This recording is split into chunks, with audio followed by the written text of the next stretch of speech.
APAC Equity Daily Wrap, August 14, 2024.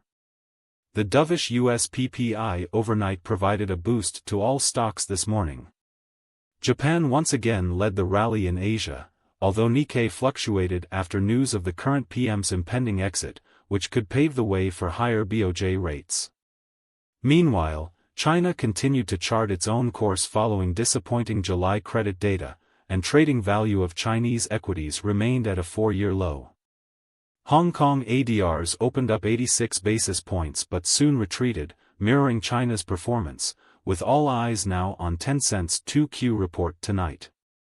On single stocks, TSMC rose 71 basis points in Taiwan, following the strengthening of its ADR last night. Home Depot reported a miss in 2Q and guided down the outlook for the second half of the year. However, the stock edged up 1% as the rising tide lifted all ships.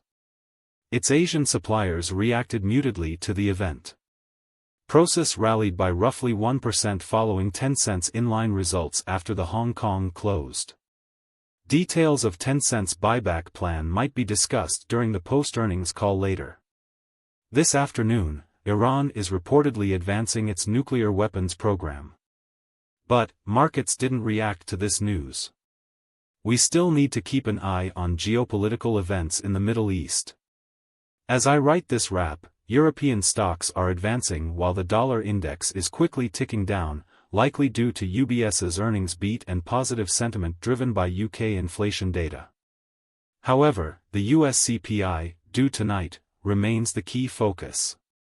Last night's PPI data indicated a broad cooling of the economy, but Fed's Bostic stated that he's looking for a little more data before supporting a rate cut. Bostic reiterated that he'll likely be ready to cut by the end of the year.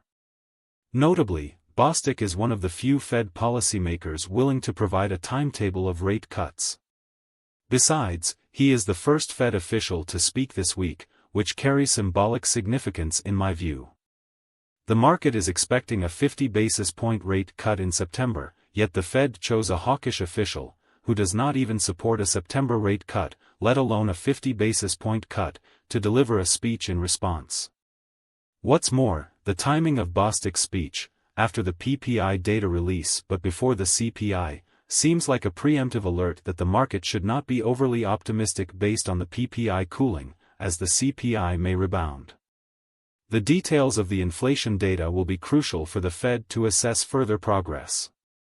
One detail that Bostic is particularly concerned about is the proportion of goods and services with price increases of 5% or more. Lastly, the fact that the Fed is now more candid about its views without being overly concerned about market reaction suggests that the Fed believes last week's market turmoil has subsided. There are more events in the rest of this week. Let's see what happens in the market.